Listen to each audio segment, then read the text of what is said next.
Hello. জি, আসসালামু আলাইকুম। ওয়ালাইকুম সালাম। শুভঙ্কর সাহেব বলছেন? জি। জি, আমি আপনার অফিসে এসেছিলাম। আপনি কি আছেন? হ্যাঁ, আমি আছি তো। আপনার রুম তো ফাঁকা, তাহলে কিভাবে আছেন আপনি? না, আমি একটু কাজে বের হয়েছি।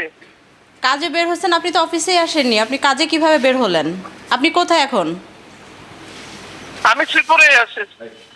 আপনার অফিস যেটা, আপনার তো সেই অফিসে থাকার কথা। আপনি শ্রীপুরে তো থাকবেন না, আপনার অফিসে থাকবেন। আপনার অফিসে এসে আমরা পাচ্ছি না কেন? 9টার সময় আপনার আপনি থাকার কথা, এখন বাজে 9:30। আপনি এখন অফিসে আসেননি কেন ভাই? আপনি কে? আমি যে হই, আমি বাংলাদেশের একজন নাগরিক। প্রধানমন্ত্রী যেখানে সকাল 9টার আচ্ছা। সময় অফিসে যেতে পারে, আপনি কেন আসতে পারেন না অফিসে 9টায়?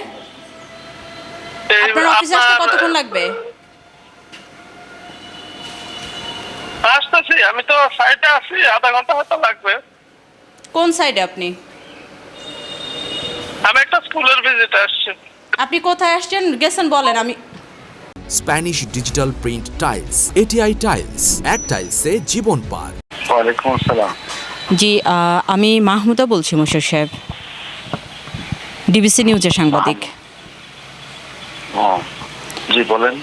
আমি আপনাদের শ্রীপুরের অফিসে এসেছিলাম, কিন্তু আপনাদের অফিসের আসলে কাউকে পাচ্ছি না, কোনো কর্মকর্তা নেই এখানে। এখন তো থাকার কথা ছিল। জি, আপনার এখানে ওই যে শুভঙ্কর সাহেব, যে ওনাকে আমি ফোন দিলাম, উনি কিন্তু অফিসে নেই। উনি বলছেন উনি কোনো সাইডে আছেন, কিন্তু উনি কোনো সাইডেও নেই। আমাদের একটা ড্রেনের কাজ চলতেছে পৌরসভার মধ্যে। ওইখান থেকে আমি আসছি না, উনি কোনো জায়গাতেই নেই। আপনাদের যে সাইডে কাজ চলতেছে, আমি সেই সাইড থেকে এসেছি, এবং আমি ওটা সম্পর্কেও আপনাকে জানানোর দরকার আছে। সেটা হলো ওই সাইডের নিম্নমানের সামগ্রী দিয়ে কাজ চলমান আছে এখনও। খোয়া বালি, সিলেকশন বালি, আগে যে ঢালাইগুলো হয়েছে সেখানে সিলেকশন বালি তারা ব্যবহার করেনি, এবং খুবই নিম্নমানের। একেবারে যদি আমি বলি, 2 নাম্বার যে পিকেট আছে, মানে 2 নাম্বার যে আপনার একেবারে নষ্ট যে ইট, সেটা থেকে খোয়া বানিয়ে তারা আপনার ঢালাই করেছে। এবং এলাকার যারা আছে তারা এটা নিয়ে যখন প্রতিবাদ করে, তারা কিন্তু খোয়া পরিবর্তন করেনি, এখনও সেই ধরনের কাজ করছে, শুধু সেখানে যোগ করেছে সিলেকশন বালুটা। তো এই যে দুর্নীতি অনিয়ম, এটা নিয়ে আমি কাজ করছি, আমি সেখান থেকে এসেছি। এটা নিয়ে আপনারও একটু আমার সহযোগিতা দরকার আছে, ইন্টারভিউয়েরও দরকার আছে। আচ্ছা, আমি বলতেছি আপনাকে বিষয়টা। এটা এশিয়ান টিভি এবং জনকণ্ঠের প্রতিনিধি, ও ভাইটার নাম ভুলে গেলাম, আরো গতকালই আমাকে ফোন দিয়েছিলেন। তা আমি ওই কথা বলেছি ওদের সাথে, পুরাতন ইট ব্যবহারের একটা চেষ্টা করতেছিল, সেটাও বন্ধ করে দেওয়া হয়েছে। কিছু খোয়া নষ্ট, মানে নিম্নমানের ছিল, ওটা বন্ধ করার জন্য বলে দিয়েছি ইনস্ট্রাকশন। আর কয়েকটা স্ল্যাব ভাঙা ছিল অন্য জায়গায়, সেটাও মেরামত করে নতুন স্ল্যাব বসানোর জন্য বলে দিয়েছি। এই হচ্ছে আপডেট। আর এই কথাও বলে দিয়েছি যে এটা যদি ওরা চলমান রাখে, সাইট বন্ধ করে দিতে। তো আমি ঢাকায় একটা দায়িত্বেও আছি, সেই কাজে আজকে আছি আর কি ঢাকায়। তা নাহলে আমি নিজেই সাইটে যেতাম। তো আমি আপনার কাছ থেকেও তথ্য পেলাম, আমি কথা বলতেছি আমার ইঞ্জিনিয়ার। থ্যাংক ইউ মশিউর সাহেব। আসলে আমরা সকাল থেকে ওই সাইডেই ছিলাম, এবং সেখানে এখনও নিম্নমানের যে সামগ্রীগুলো, সেইগুলো দিয়ে এখনও কাজ চলমান আছে, তারা কন্টিনিউ রেখেছে। আমি কথা বলতেছি, দরকার হলে আমার ইঞ্জিনিয়ারকে সরাই দিব যদি ক্যাপাবল না হয়।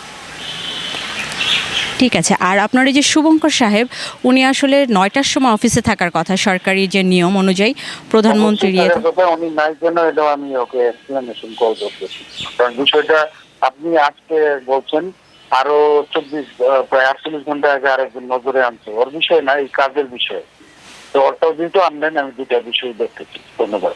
ঠিক আছে, থ্যাংক ইউ জি, আসসালামু আলাইকুম। যাবে সেটা হচ্ছে নিয়ম। উনি তো, আমিও বেশ কয়েকদিন আগে এসেছি, কিন্তু উনি আসেন না। 11টার পরে আসেন প্রায় দিন। আমি দেখেছি। না না, প্রতিদিনই করে না, প্রতিদিনই করে না। আসসালামু স্যার। স্যার ভালো আছেন স্যার? না, আমি কই আছি স্যার? অফিসে আছি ভাই আছি স্যার। আমি আজকে তো অফিস আসবেন স্যার? দুপুর দিকে পাবো স্যার? আমার কিছু স্বাক্ষর দরকার ছিল স্যার। আচ্ছা আচ্ছা ঠিক আছে।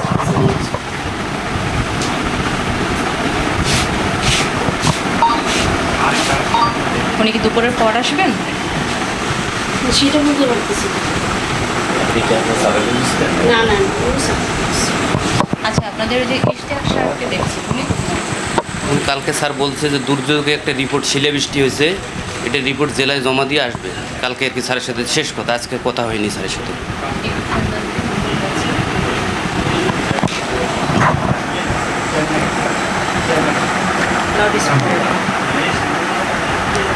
না, স্যারের অনুমতি না নিয়ে আমি লাউড স্পিকার দিব?